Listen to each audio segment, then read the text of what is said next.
Qué hermoso estar en la presencia del Señor, ¿no es cierto? Hubiese querido que no tengamos que terminar la adoración al Señor, porque de verdad Él se la merece. Y saben, amados, ¿cuántos sabemos que el Espíritu Santo está con nosotros? Amén. El Espíritu Santo está aquí, ¿cierto? Entonces, cuando el Espíritu Santo está en una reunión, nosotros tenemos que ser tan rendidos a Él y también sensibles a su voz para poder percibir lo que Él nos quiere decir. Porque el Espíritu Santo quiere manifestarse.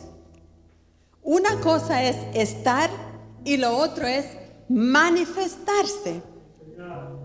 Por ejemplo, si todos cerráramos los ojos, todos sabemos que, por ejemplo, nuestro hermano Richard está entre nosotros, ¿cierto? Porque lo han visto cuando llegaron, ¿cierto?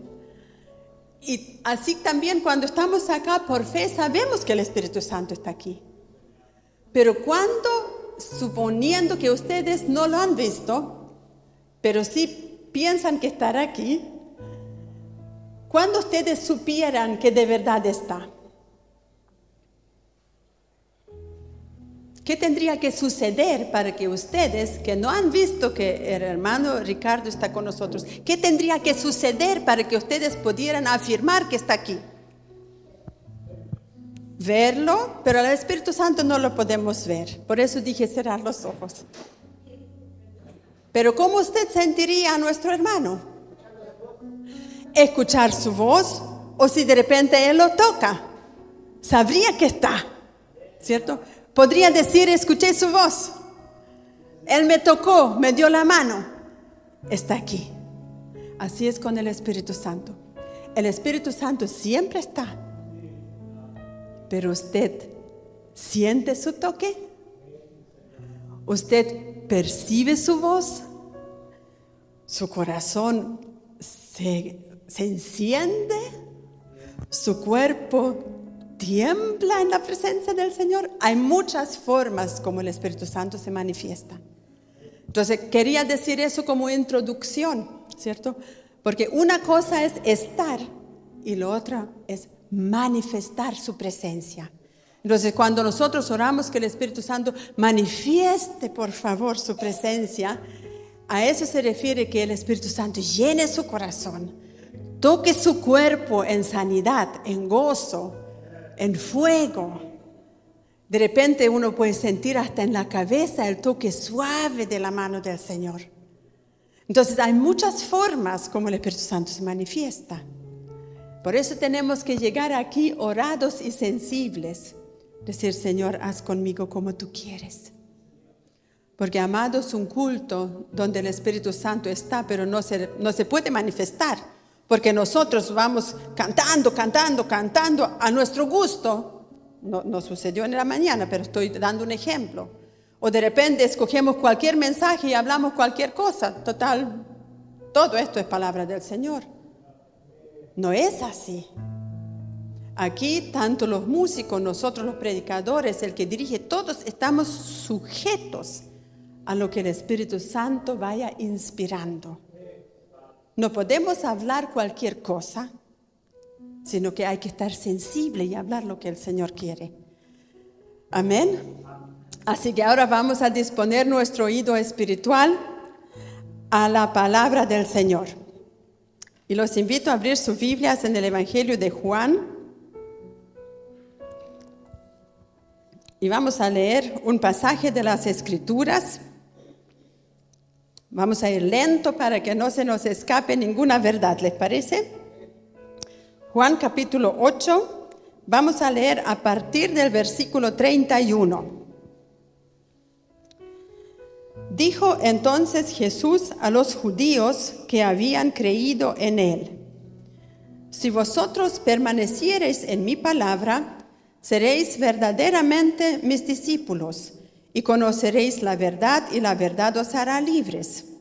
Y ellos le respondieron: linaje de Abraham somos, y jamás hemos sido esclavos de nadie. ¿cómo dices tú, seréis libre? O sea, ellos tenían un concepto de sí mismos que eran libres. Mas Jesús le respondió, de cierto os digo, que todo aquel que hace pecado, esclavo es del pecado. Y el esclavo no queda en la casa para siempre, el Hijo sí queda para siempre. Así que, si el Hijo os libertare, seréis verdaderamente libres. Sé que sois descendientes de Abraham, pero ustedes procuran matarme, porque mi palabra no haya cabida en vosotros. Yo hablo lo que he visto cerca del Padre, y vosotros hacéis lo que habéis oído cerca de vuestro Padre. Fíjense bien lo que estamos leyendo. Los que habían creído en Jesús, algunos judíos ya habían creído en Jesús, pónganse en esa escena, y Jesús no dijo, gracias, por fin alguien me está creyendo, por fin encontré un grupito que sirve, que no me rechazan, con ellos me quedo, voy a tomar 11 con ellos. No, el Señor los enfrenta con una realidad que ellos no se habían dado cuenta ni sabían. Y le dice en el fondo, ustedes son pecadores y necesitan creer en el Hijo para ser libres. Y luego ellos sacaron su linaje. Somos descendientes de Abraham. ¿Cómo tú dices que necesitamos ser libres, cierto? Y Jesús, miren lo que le dice. Qué ofensa más grande. Jesús le dice, yo hablo lo que he visto cerca de mi Padre. O sea, Jesús se posicionó cerca de su Padre Celestial. Y a ellos le dice, y ustedes hacen lo que hacen cerca de vuestro Padre. O sea, Jesús le está dejando en claro, no son mi familia. Porque yo tengo un Padre y ustedes tienen otro. Fíjense, respondieron y le dijeron, nuestro Padre es Abraham. Querían asegurarse. Y Jesús les dijo, si fueseis hijos de Abraham, las obras de Abraham haríais. Pero ahora ustedes procuran matarme a mí, hombre que os he hablado la verdad, la cual he oído de Dios, y no hizo esto Abraham. Ustedes hacen la obra de vuestro padre. Entonces le dijeron, nosotros no somos nacidos de fornicación, nosotros tenemos un padre que es Dios. O sea, ahora se quisieron defender, no solo con Abraham, ahora clamaron que Dios es nuestro Padre. Y Jesús entonces le dijo, si vuestro Padre fuese Dios, ciertamente me amarían. Porque yo de Dios he salido y he venido, pues no he venido de mí mismo, sino que Él me envió. ¿Por qué no entienden mi lenguaje? Porque no pueden escuchar mi palabra. O sea, Jesús le está dando la respuesta. ¿Por qué no entienden mi lenguaje? Porque ustedes no pueden escuchar mi palabra. Y ahora viene, ustedes son de vuestro padre el diablo. ¡Qué ofensa! Los que recién habían creído en Él y ahora Jesús les dice, ustedes son de vuestro padre el diablo y los deseos de vuestro padre quieren hacer. Él ha sido homicida desde el principio y no ha permanecido en la verdad porque no hay verdad en él. Cuando habla mentira y de lo suyo habla porque es mentiroso y padre de mentira. Nunca le crea al diablo. Él siempre le va a mentir. Y a mí, que digo la verdad, ustedes no me creen. ¿Quién de vosotros me redarguye de pecado? Pues si digo la verdad, ¿por qué ustedes no me creen? El que es de Dios, las palabras de Dios oye. Por esto no las oís vosotros, porque no sois de Dios.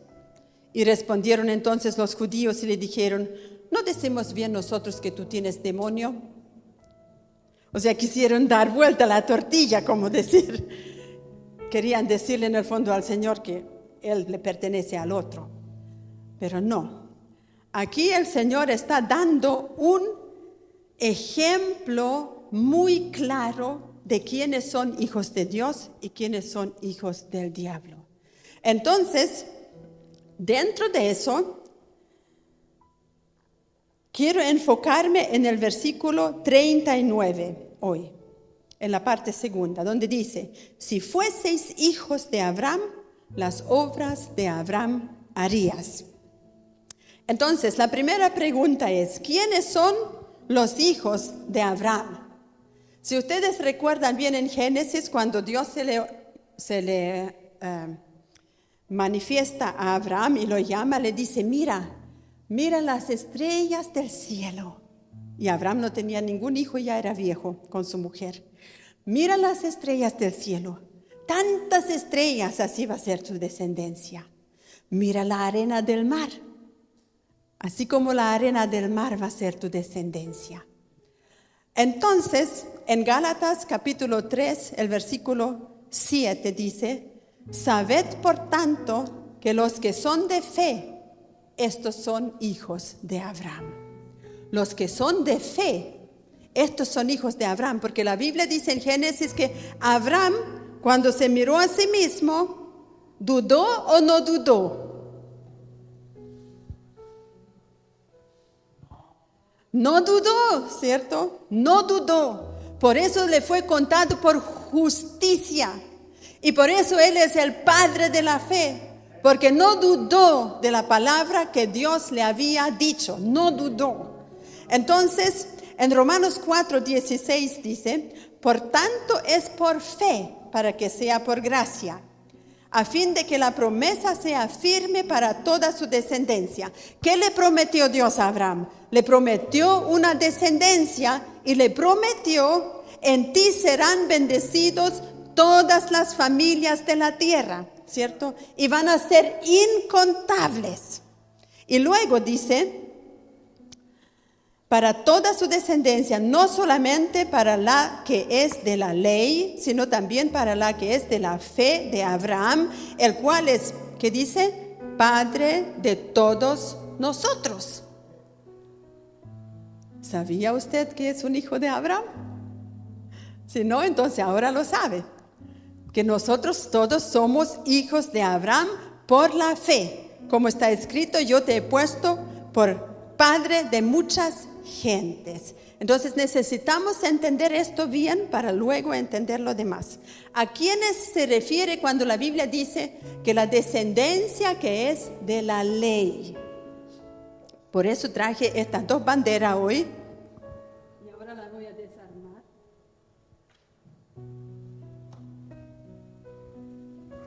Esta bandera, gracias. ¿Qué país representa? Lógico, gracias Señor que todos sabemos.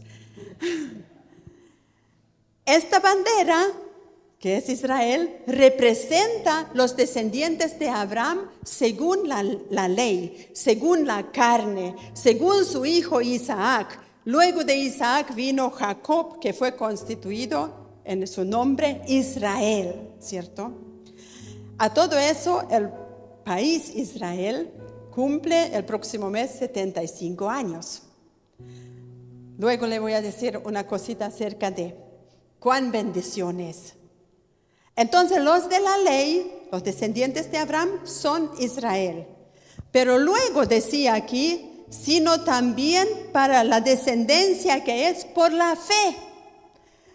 Entonces, esta bandera que representa al pueblo cristiano en el mundo entero, esta bandera nos representa a nosotros, que no somos judíos, ¿cierto? Entonces, tanto ellos, los de la ley y los de la fe, son descendientes de Abraham y son, según la palabra, hijos de Abraham. Como lo dijo Jesús en Juan 10, yo soy el pastor y tengo mis ovejas que son según la carne, y le dijo a los judíos, pero también tengo otras ovejas que yo voy a juntar en el mismo redil, y de los dos voy a hacer uno solo, y van a tener un redil y un pastor. Entonces, esa es la revelación más importante que nosotros tenemos que tener como pueblo de Dios, porque hay gente en el mundo entero que enseñan que Dios desechó a Israel para tomarnos a nosotros, la iglesia, a ser su pueblo, y a ellos hasta luego. Pero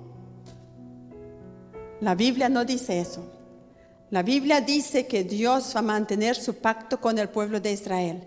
Y si recordamos, ellos no tenían país durante muchísimos cientos de años, hasta que en el año 1948, en el mes de mayo, fue declarado el Estado de Israel, y desde ahí se están cumpliendo las profecías que Dios va a recoger de todo el mundo a su pueblo de Israel y los va a volver a su país, a la tierra que Él le prometió a Abraham.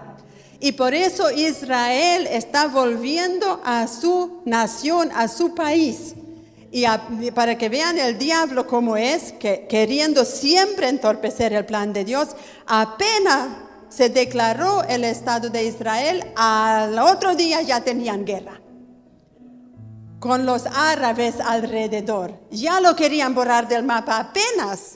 Y ellos no teniendo ningún ejército preparado, siendo poquitos en número, ganaron la guerra con la ayuda de los ángeles del Señor.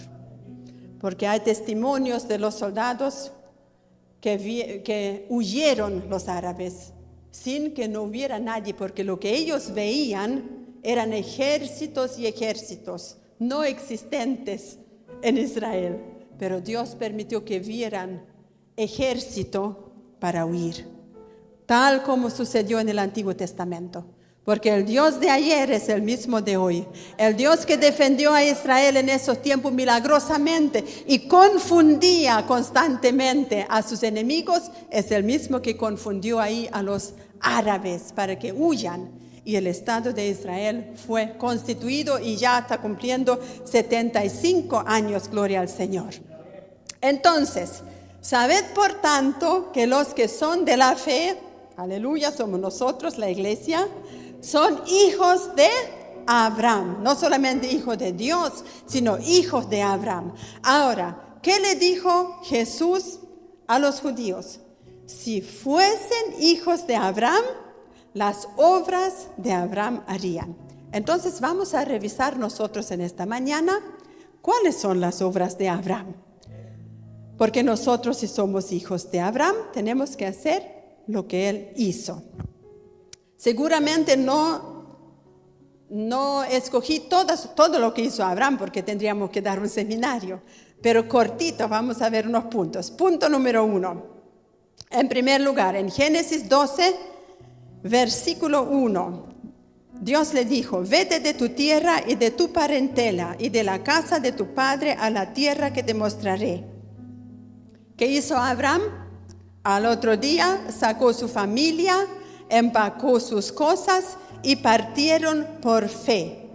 Vete de tu tierra y de tu parentela y de la casa de tu padre, la cual no obedeció en el comienzo.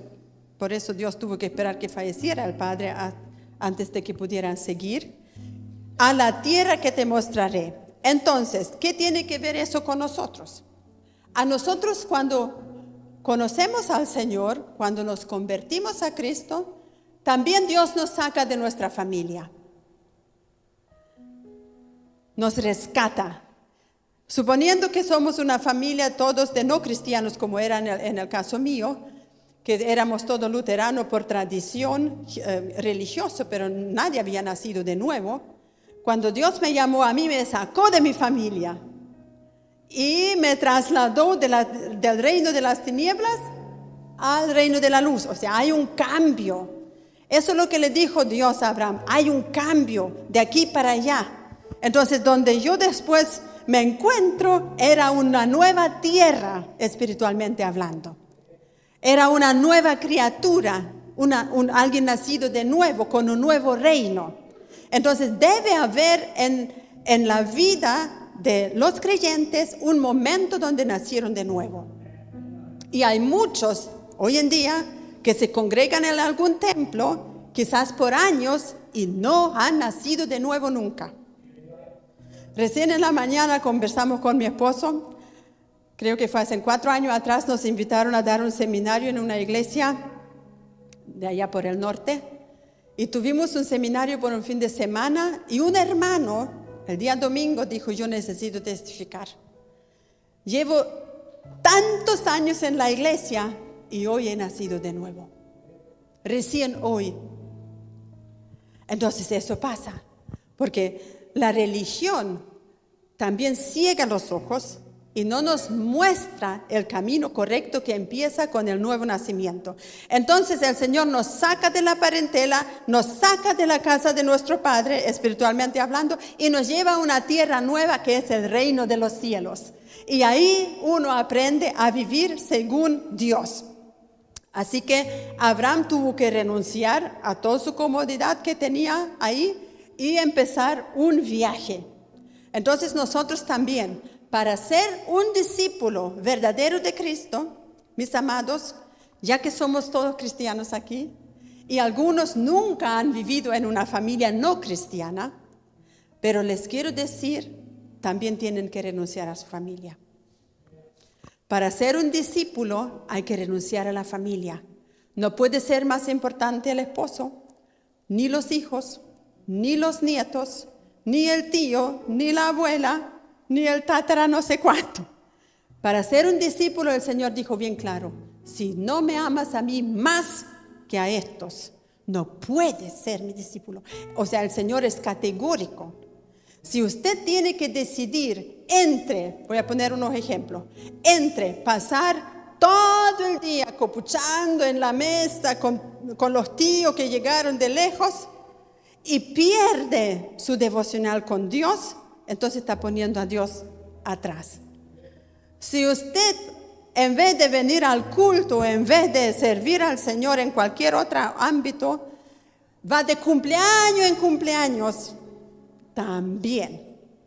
Si se queda en la casa porque a mi esposo le duele la guatita y yo tengo que ponerle el guaterito para que no se me muera, no puedo ir al culto porque imagínese. No, Señor. Si su esposo está tan mal que no puede venir, póngale el guaterito antes, hágale el tecito y dígale, Chaito nomás, mi amor, yo voy a orar por ti en la iglesia ya que tú no puedes ir o prefieres ir conmigo. Y si el esposo es valiente, va a decir, mujer, voy contigo.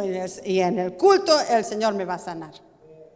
No sé si se acuerdan cuando yo estaba postrada en mi casa, cuando recién me fracturé la columna. ¿Quién apareció aquí con el colchón? Gracias al Señor.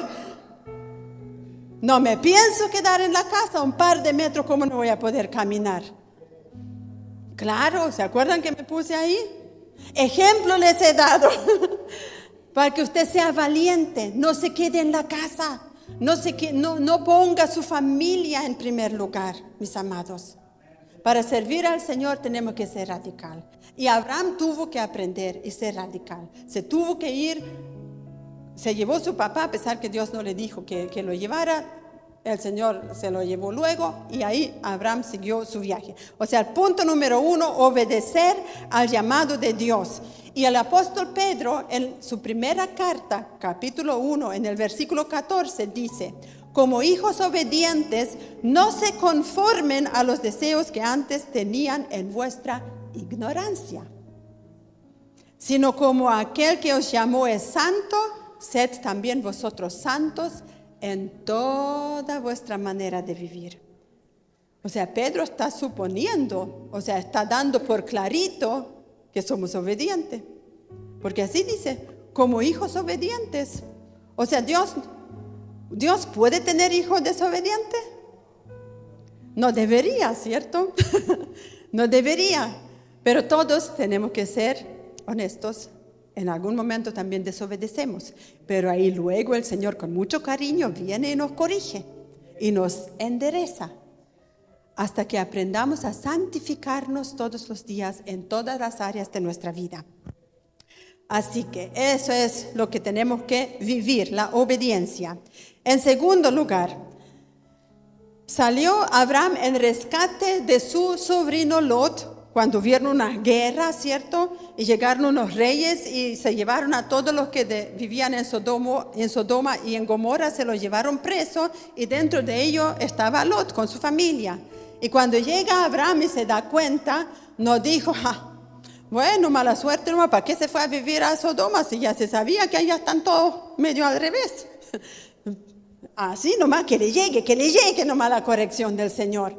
Y ojalá que lo maltraten para que aprenda la lección. No hizo eso Abraham. Dice que enseguida tomó sus criados, 315. O sea, Abraham era casi como un pueblito que él tenía.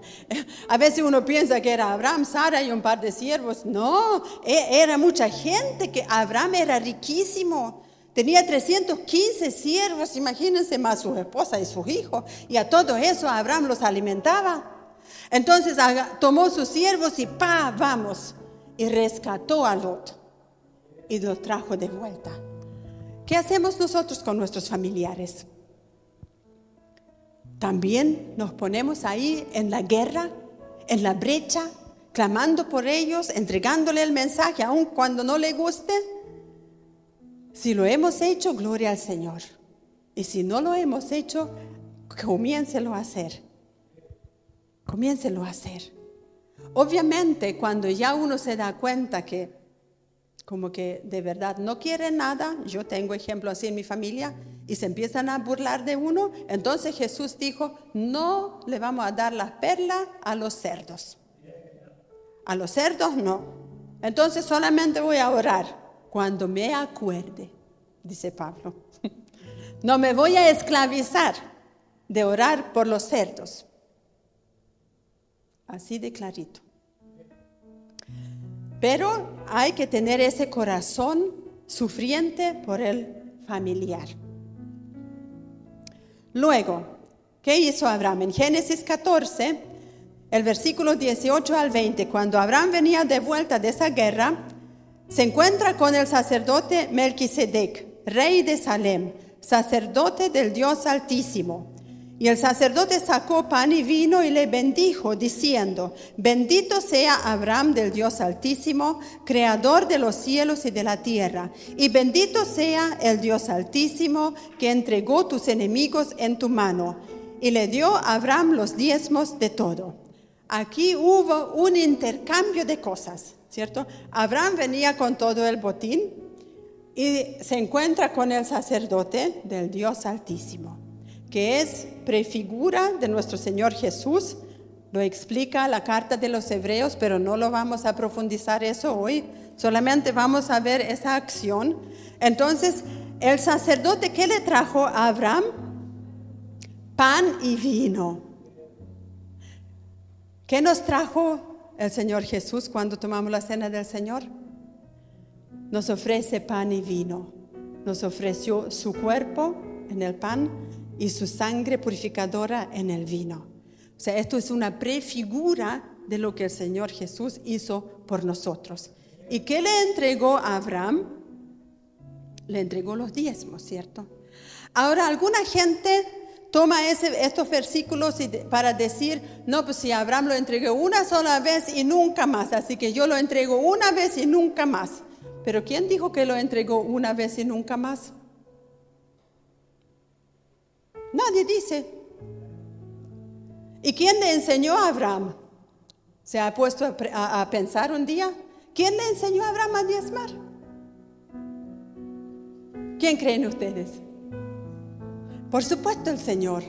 Porque Abraham tenía una comunión tan extraordinaria con Dios, que Abraham, él recibió mucha revelación de la que no está escrita, porque Dios no necesita escribir cada detalle, cada día lo que Abraham hizo, sino que las cosas más importantes fueron puestas para nosotros. Lo mismo en el caso de nuestro Señor Jesús. La Biblia dice que si se hubiesen escrito todas las cosas que Jesús hizo, no hubiesen suficientes libros en ese entonces en el mundo. Entonces se escribieron las cosas más principales que nosotros necesitamos saber. Yo estoy segura que no fue la única vez que Abraham entregó diezmo, porque tampoco tiene que haber sido la única vez que él se encontró con el sacerdote del Dios Altísimo. ¿Se fijan? Entonces, cuando uno predica una verdad bíblica, siempre tiene que ver el contexto de toda la palabra del Señor. No podemos sacar unas cosas fuera de toda la revelación de la Biblia. Porque en cuanto al diezmo, Dios luego lo incluyó en la ley y luego en el Nuevo Testamento también diezmaban. Entonces no podemos decir, bueno, porque Abraham lo hizo una vez, yo también lo voy a hacer una vez. No es así. Si alguien necesita saber más del tema, lo podemos conversar en otra oportunidad. Pero hoy solamente quiero resaltar que Abraham entregó su diezmo porque se encontró con el sacerdote. Luego, en Génesis 16, no busquen los versículos porque no hay versículos, yo solo cuento solamente. En Génesis 16, Abraham escuchó el consejo de su esposa. Claro que en ese caso no fue muy bueno el consejo, porque le dijo que se allegara a su sierva, porque Sara pensaba que ella nunca va a tener hijo porque era estéril. Entonces le dio el consejo a Abraham que se allegara a su sierva, porque en esos años luego la sierva daba a luz en las piernas de la esposa y se tomaba como hijo de la mujer verdadera. Y todos sabemos que lamentablemente eso no resultó bien y de ahí nacieron todos los países árabes que le estaban haciendo la guerra a Israel hasta el día de hoy. Pero bueno, si Dios hubiese querido, también impide, ¿no es cierto? Él nomás sabe por qué permitió todas aquellas cosas. Pero sin embargo, a los hermanos les quiero dar el consejo, que no siempre es malo escuchar el consejo de la esposa. Y si le produce dificultad el consejo de su esposa, entonces quizás el siguiente será bueno. Pero a la luz de la palabra, también es importante recibir consejo de la esposa. Cuando tengamos nuestro seminario de matrimonio, ahí vamos a profundizar este punto. ¿Le parece? Punto número 5. Abraham fue responsable de guiar su familia. Abraham fue responsable de guiar su familia. ¿Y por qué lo sé yo? Porque no sabemos muchas cosas cómo lo hizo. Pero Dios nos dejó su propia opinión y esa es la que vale. Dice, este versículo sí lo vamos a leer. En Génesis 18, el versículo 19, dice Dios, yo sé que Él mandará a sus hijos y a su casa después de sí que guarden el camino de Jehová. Dios tenía una opinión de Abraham y Dios dice, yo sé que mi hijo Abraham va a mandar a sus hijos y a su descendencia a guardar, ¿qué cosa? El camino de Jehová. Entonces, ¿quién es el principal responsable en una familia de guardar que los hijos y la descendencia caminen en los caminos del Señor? ¿Alguien voluntario? Todos los hermanos, ¿cierto? No pueden decir, no, pues yo trabajo todo el día, llego cansado. ¿Le enseñaste los versículos bíblicos a Elian? ¿Le enseñaste a orar? Claro que el cabro chico no sabe nada porque tú todo el día te dedicas a hacer otra cosa. Y más encima quieres que cuando yo llegue cansado del trabajo que le enseñe. Sí, Señor, no importa lo cansado que usted es cuando llega de la casa. El papá es el principal responsable de educar a los niños en los caminos del Señor. Y yo puedo dar fe de eso, testimonio tengo aquí de mi esposo. Cuando nuestras hijas eran pequeñísimas. Ahora, no me vayan a decir ustedes, claro, porque el pastor estaba todo el día en la casa, claro, pero también él trabaja.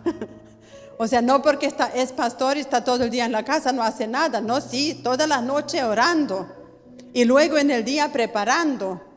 Y también ayudándome a mí haciendo las cosas de la casa. Porque con 5 hijos uno necesita ayuda. Pero cuando eran chiquititas, las 3... Cuando ya eran como las 7 de la tarde y él iba de su caminata de oración por el bosque. Entonces las 3 detrás de él en el bosque y orando. Luego en el living, orando, ya te toca. En español te dije. ¿Cierto? Y luego, ¿quién me va a traducir hoy? Y él predicando en el living y algunas de las chicas traduciéndole al alemán, enseñando. Y luego se vestía de payaso, jugando.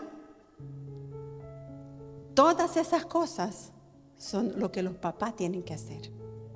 Porque nosotros las mamás las hacemos sí o sí cuando ustedes no nos ven.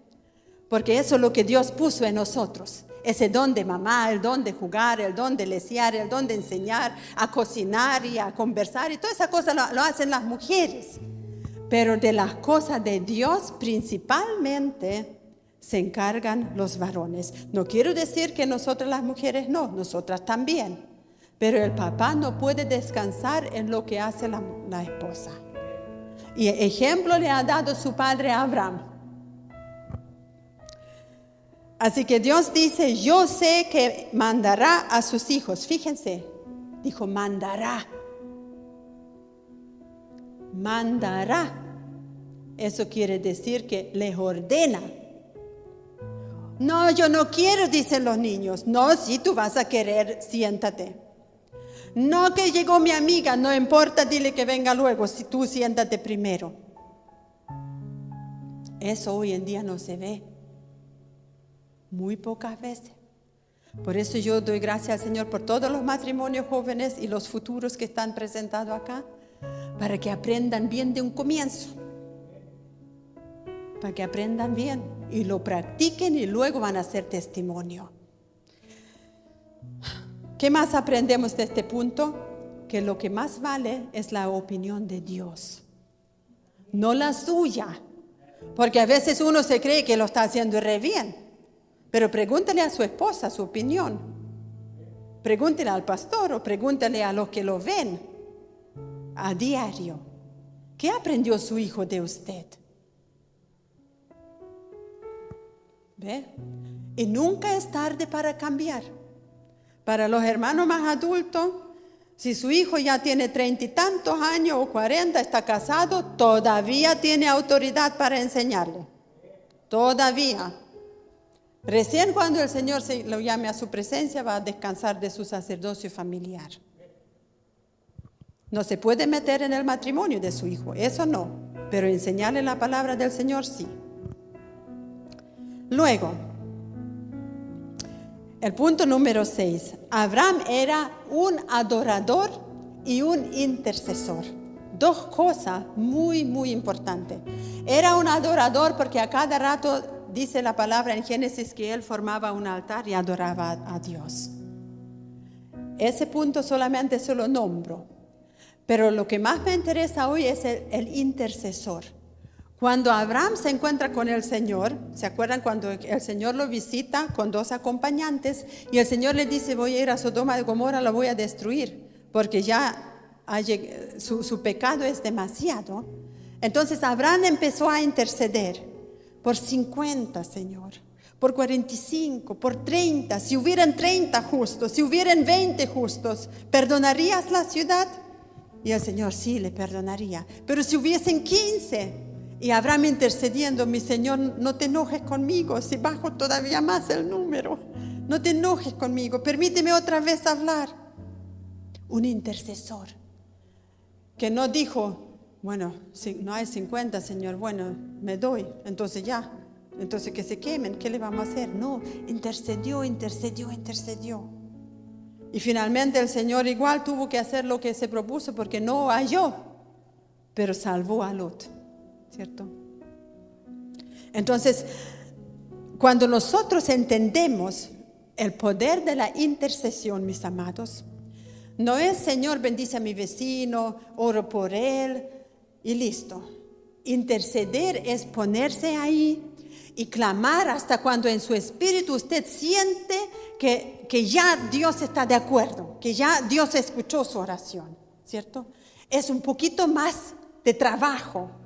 Interceder significa que yo me apoyo en la palabra del Señor y luego oro a Dios según lo que yo he leído en la palabra del Señor. Por ejemplo, cuando el Señor dice, no quiero que ninguno se pierda, Entonces yo voy con ese versículo y le digo, Señor, yo sé que tu palabra dice que tú quieres que ninguno se pierda. Por eso yo oro por esta persona, que no se pierda, Señor, que lo que tú hiciste en la cruz del Calvario, llevaste su pecado como llevaste el mío. Por favor, Espíritu Santo, alumbra su entendimiento, revélate a su corazón. Señor, tócalo. Si no soy yo que le puede hablar, envía a otro. Permite alguna circunstancia para que ese hombre o esa mujer sea removido. Señor, dame palabras de sabiduría. Señor, despiértame de noche para orar por él. ¿Me entienden? Basado en la palabra del Señor. Y si usted ora por algún matrimonio, que usted sabe, quizás hay un matrimonio conocido suyo, y donde están como a punto de divorciarse, no vaya usted a orar, Señor, ayúdale en el proceso del divorcio para que no queden mal. No. Guarda el corazón de mi amiga, que no quede herida por su esposo. No, Señor, yo sé que tu plan es que ningún matrimonio se divorcie. Señor, ayúdales, por favor. Y empieza a clamar basado en la palabra, porque la Biblia dice que Dios no está a favor del divorcio. ¿Me entienden? Eso es interceder. Cuando usted ora por la iglesia, no solamente diga, Señor, bendice mi iglesia, mis hermanos, qué bonito que estamos siempre juntos. No, Señor, que tu revelación descienda en este día sobre mis hermanos. Espíritu Santo, tócalos, remuévelos, háblales, convéncelos de pecado. Si hay alguno que ha cometido pecado, llénalos, oh Señor. Que la manifestación de tu presencia sea en su trabajo. Que mi hermano Juan sea lleno hoy, y cuando le hable a su compañero, Señor, que de su boca salgan palabras de gozo, de sabiduría. ¿Me entienden? Es un poquito más, es según la palabra. Que la revelación del cielo descienda en la iglesia. Eso es lo que oraba Pablo constantemente, que sea ampliado el conocimiento de nuestro Señor Jesucristo en cada uno de nosotros. Porque nuestro entendimiento es así como de gallina a veces. Y necesitamos que sea ampliado, que conozcamos más al Señor, que profundicemos nuestra relación con el Señor. Entonces, esos son intercesión basado en la palabra del Señor. Otro día vamos a hacer un seminario de eso, porque se tiene que aprender, mis amados. ¿Saben ustedes que nosotros como iglesia necesitamos ser instruidos con ejemplos claros y necesitamos practicar como practican los atletas? Muchas veces no se practican las cosas en la iglesia. Solamente se enseñan, el que la agarró y el que no. ¿Cierto? Pero eso no es como Dios quiere. Jesús se dio el trabajo con sus 12 discípulos, les enseñaba, luego los mandaba a hacer. Primero hacía él y luego hacían ellos, ¿cierto? Entonces hay que practicar. Y eso es lo que nos hemos propuesto a través de los seminarios que vamos a empezar. Y a todo eso el próximo sábado, no vayan a faltar. A las 4 de la tarde, el seminario del ministerio y la obra del Espíritu Santo en la iglesia. Entonces, un intercesor es alguien que se pone en la brecha entre otros y el Señor, pero intercede según la palabra del Señor. Hace suyo la palabra y con eso va y intercede por esa persona. Y eso es lo que desata el poder de Dios. Fíjense, el poder de Dios está a nuestra disposición. Es como lo que dije delante, necesita manifestarse. ¿Y cómo se manifiesta el poder de Dios en la oración? Cuando nos ponemos a interceder. Ahí donde el poder de Dios empieza a fluir, empieza a trabajar. Entonces eso no lo vamos a lograr con 5 minutos. Por eso el pastor siempre dice, no puedes orar 1 hora. Porque se habrán dado cuenta los primeros 20 minutos como que cuesta. Y a veces uno no haya ni qué decir. Pero luego de 20 minutos, cuando el Espíritu Santo toma el control. Y si nunca ha experimentado eso, ahí donde Dios nos quiere llevar, le digo. Dios nos quiere llevar más profundo. Entonces, cuando el Espíritu Santo toma el dominio en nuestra oración, porque para eso ha sido enviado, nuestra oración va a ser más profunda. Y vamos a ver cómo en el mundo espiritual se empiezan a desatar las cosas.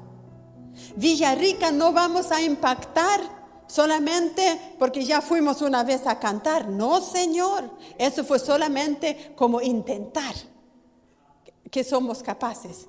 Luego, ya cuando se acerca el próximo verano, ahí nos vamos a poner bien las botas, ¿cierto? Los zapatos de proclamación del Evangelio. Y vamos a seguir yendo a la calle con nuestra red preparada. Tenemos todo este transcurso del año, este también es un aviso, para que se prepare, porque en el verano vamos a empezar a trabajar firme y adelante en la ciudad.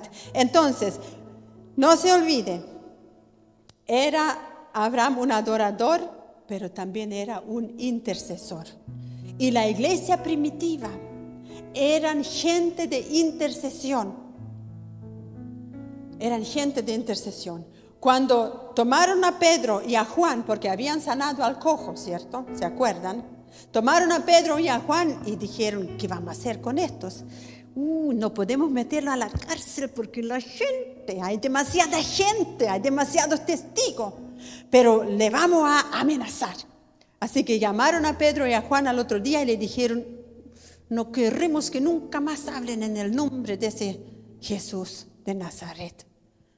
Y Pedro dijo, sí, está bien. No se preocupe, no vamos a cometer más este grave error. No, si de aquí en adelante nos vamos a mantener en la casa, no vamos a decir nada, solo entre nos.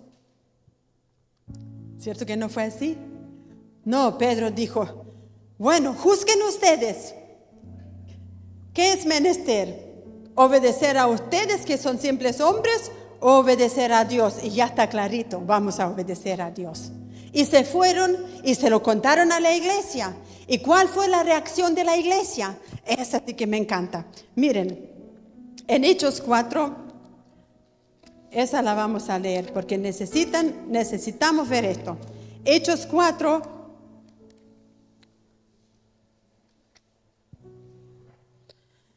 a partir del versículo 24, miren cómo estaban orando. Y ellos, habiéndolo oído, alzaron unánimes la voz a Dios y dijeron, soberano Señor, tú eres el Dios que hiciste el cielo y la tierra, el mar y todo lo que en ellos hay. Que por la boca de por David tu siervo dijiste, ¿por qué se amontinan las gentes y los pueblos piensan cosas vanas? Se reunieron los reyes de la tierra y los príncipes se juntaron en uno contra el Señor y contra su Cristo.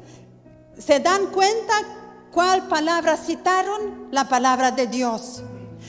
Empiezan a orar basado en la palabra de Dios. Y le citan al Señor un salmo y luego dicen, porque verdaderamente se unieron en esta ciudad contra su santo Hijo Jesús, a quien ungiste, Herodes y Poncio Pilato con los gentiles y el pueblo de Israel, para hacer cuanto tu mano y tu consejo habían antes determinado que sucediera. Y ahora viene la intercesión profunda. Y ahora, Señor, guárdanos, protégenos para que nada nos suceda. Señor mío, mira, Señor, nosotros que somos tan poquitos, ¿cómo vamos a ir nuevamente para que nos golpeen, para que nos hagan sufrir? Nada de eso, sino mira ahora, Señor, sus amenazas y concede a tu siervo que con todo denuedo hablen la palabra, mientras extiendes tu mano para que se hagan sanidades, señales y prodigios mediante el nombre de tu santo Hijo Jesús. Y cuando hubieron orado, el lugar en que estaban congregados tembló. Y todos fueron llenos del Espíritu Santo y hablaban con denuedo la palabra del Señor. ¿Se dieron cuenta la reacción?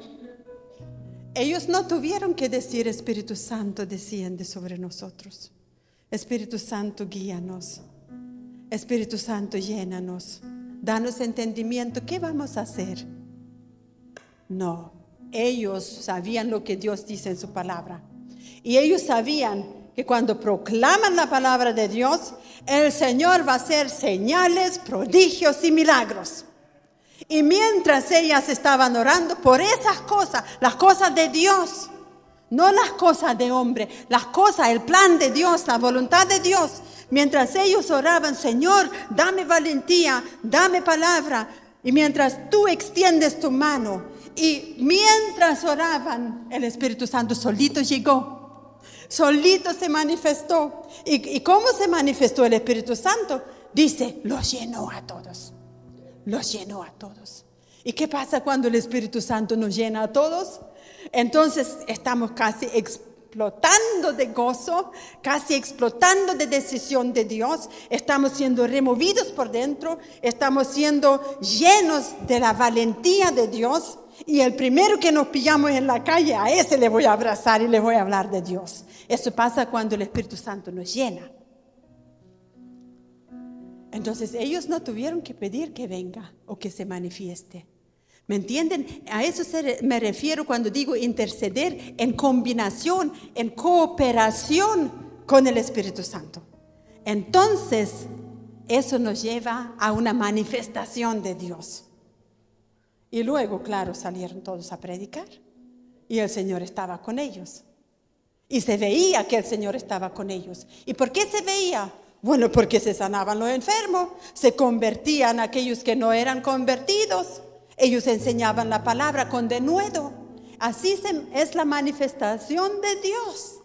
Lo que necesitamos hoy. ¿Me entienden? ¿Están contentos? Sí, porque no basta con enseñar la Biblia así en una forma intelectual. Necesitamos que se manifieste Dios. No se me desconcentre.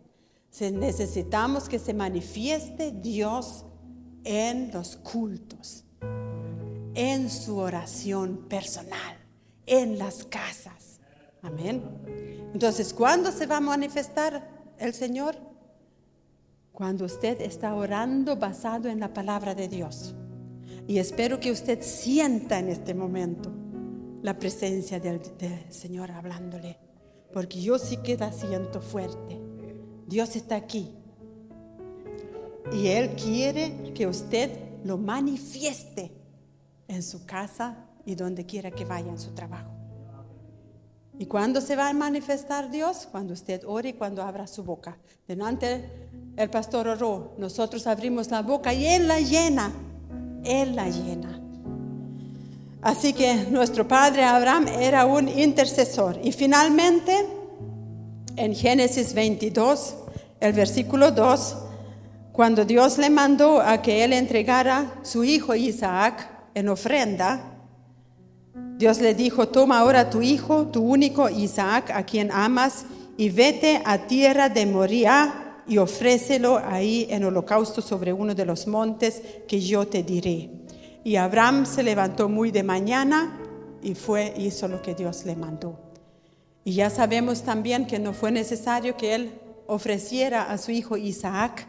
Y en Hebreos capítulo 11 la Biblia también nos revela por qué no ofreció a su hijo. O sea, por qué no tuvo miedo de ofrecer a su hijo. Abraham iba decidido. Ustedes saben, él iba totalmente decidido de matar a Isaac. Por algo hizo él el altar y por algo lo puso ahí y por algo tomó el cuchillo. Porque Abraham estaba decidido de obedecer. ¿Y por qué estaba tan decidido? Porque en Hebreos 11 dice, porque él estaba seguro que Dios se lo va a levantar de entre los muertos.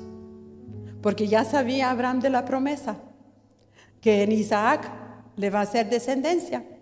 Dios ya le había dicho, como las estrellas del cielo van a ser la multitud, como la arena del mar.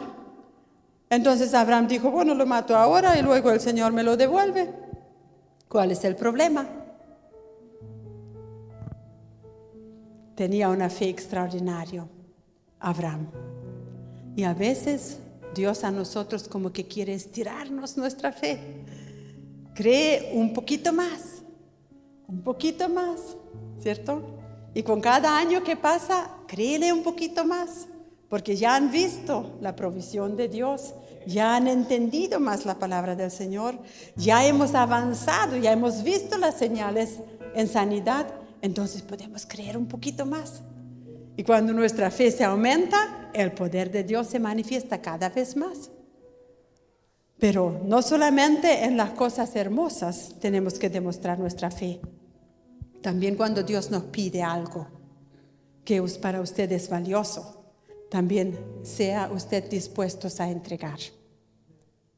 Cuando el Señor a mí me llevó a Chile, yo entregué allá mi trabajo, mi Alemania, mis amigos, ni me importó. Porque sabía que Dios tenía algo mejor aquí. Claro que cuando llegué a Chile no era nada de lo que yo al principio imaginé. Claro, cuando llegué allá a Santiago, chuta, y la ducha fría, y era solamente un cajón de madera. Y teníamos una sola ducha para todos los que estaban estudiando ahí, que eran como 200 personas. Entonces, para alcanzar ducha había que levantarse bien temprano. Entonces, yo era siempre la primera, a las 5, porque ahí nadie quería ducharse. Pero luego había una tremenda fila para poderse duchar. Y de desayuno, como yo estaba acostumbrada en el banco donde yo trabajaba, como a las 8:30 llegaba el carrito con el cafecito y las cosas dulces, las cosas ricas. Así. De repente me cambiaron el desayuno. Un día había una ayuya con té, nada en la ayuya, una ayuya y un té. Y al otro día, esa leche en polvo, no, yo no la soporto, no soporto la leche verdadera, menos la de en polvo. Leche en polvo y por favor, solo 2 cucharas de avena. Eso era todo. Entonces, cuando yo el primer día pensé, bueno, a lo mejor el que tenía que preparar el desayuno no alcanzó, me comí la yuya, claro, estaba más o menos. Pero ya cuando me dieron la avena con la leche, no decidí ayunar mejor. Y claro, luego nos dimos cuenta que era de todos los días. Y dormíamos en una cosa que antiguamente era un galpón, que lo habían acomodado con literas. Y ya saben, en el verano en Santiago con 40 grados de calor, no se podía ni siquiera respirar allá arriba donde me tocó a mí, en la litera. Y para rematar, una de las chicas que dormía conmigo en la pieza había hecho una sopa paraguaya. No sé si alguien sabe lo que es eso. Es como un queque hecho a base de leche con sémola y lleva cebolla. Y claro, lo llevó allá a la pieza para guardarlo. Entonces, por una semana tuvimos que luchar con ese olor. Entonces, eran esas mis experiencias, mis primeras experiencias en misiones. Claro, y ahí pensaba, chuta, a esta hora están tomando cafecito en el banco.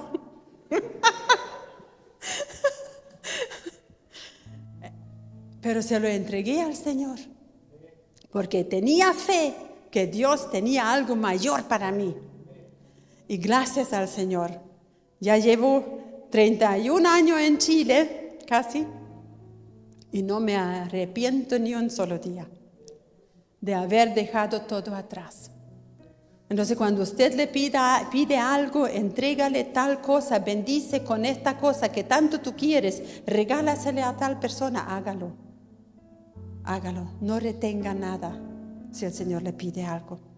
Así que Abraham tenía una fe extraordinaria. Ya sabemos que somos hijos de Abraham, ¿no? ¿Está haciendo las obras de Abraham? Hemos hablado de 7 hoy. Entonces repase en su mente, ¿estoy haciendo las obras de Abraham? ¿O me falta alguna que quiero practicar? No es una acusación que estoy haciendo. Estoy dándole como un ánimo a seguir, a nuevamente practicar si ha dejado alguna de esas cosas. Entonces, Dios es así, nos ayuda a crecer. Y finalmente, les recuerdo, Jesús tenía más hermanos, ¿cierto? Porque Él no era hijo único, como dicen los católicos. Él tenía hermanos y hermanas. Entonces, cuando pensamos en Jesús con su familia, en Jesús solamente se manifestaba el reino de Dios. En sus hermanos no. ¿Por qué? Porque tenían padres distintos. Jesús tenía como padre a su Padre Celestial Y sus hermanos y sus hermanas tenían como padre a José. Y más encima, sus hermanos no le creían a Jesús. Ellos dudaban de él. Yo creo que a veces se avergonzaban de él. O a veces decían, ¿no eres tú el hermano de ese tal Jesús? ¿Y por qué tú no oras por mí para que recibas? O sea, ¿tú no puedes? O sea, solo Jesús puede, pero si tú eres su hermano, a ver, intenta. Hácete un milagrito. Y ellos tenían que decir, no, pues no.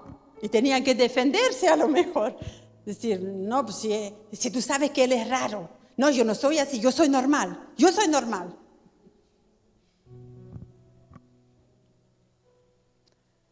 ¿Cuántos cristianos hoy quieren ser normal? No quieren ser esos locos que cantan mucho, que danzan, que bailan, que predican en la calle, que hacen milagros, sanidad, liberación. No, eso sí que no. Como que si los demonios ya están todos jubilados. No, en Villarrica no hay ninguno. No, sí hay. ¿Me entienden? Entonces, si Dios es nuestro Padre, si Abraham es nuestro Padre de la fe, entonces se tiene que manifestar en nosotros el reino. Y los que quieren ser normales, esos son los religiosos. Los que les gusta estudiar la Biblia, pero hasta ahí nomás. Que todo sea piano. Que todo sea en el margen que nosotros conocemos. Pero les cuento que cada avivamiento comienza con un pequeño desorden. Porque el Espíritu Santo tiene que quebrar primero nuestras estructuras para luego Él enseñarnos cómo Él quiere las cosas. Pero podemos confiar, Él sabe lo que hace. Así que vamos a orar, ¿les parece? Vamos a orar.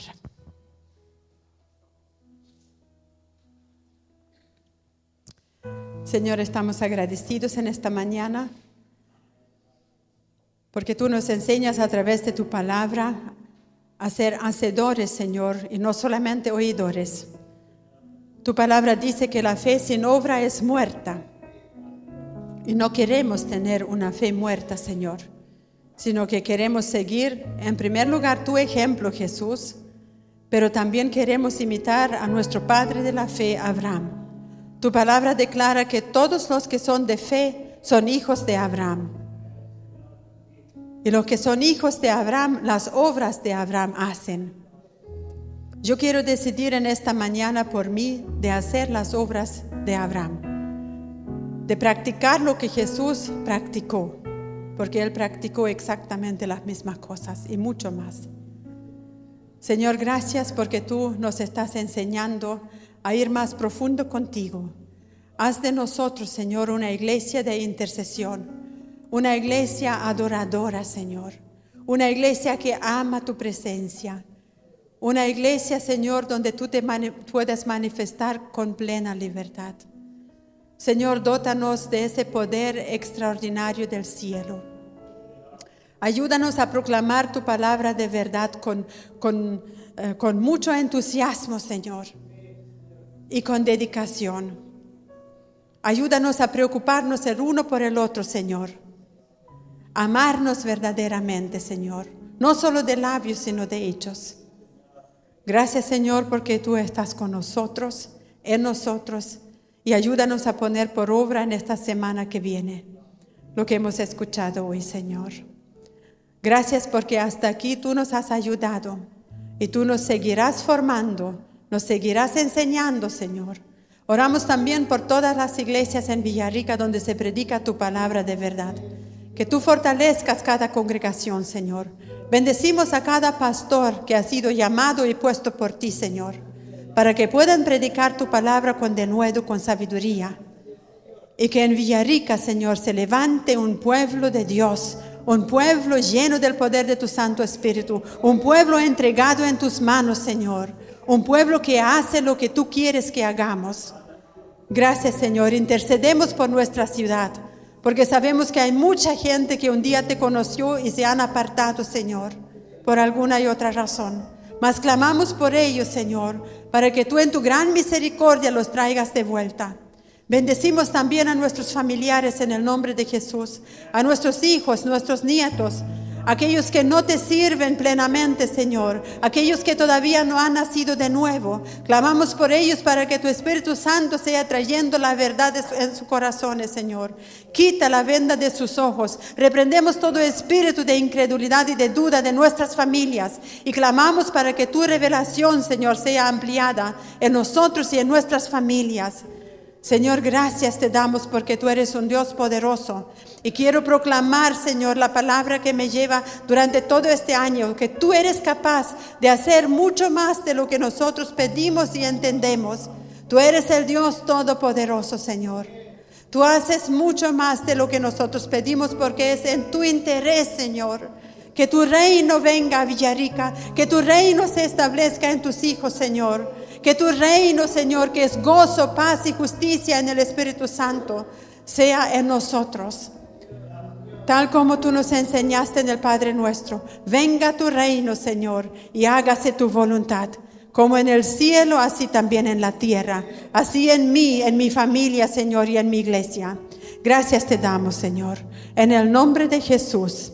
Amén. Gloria al Señor. Tomen asiento, mis amados.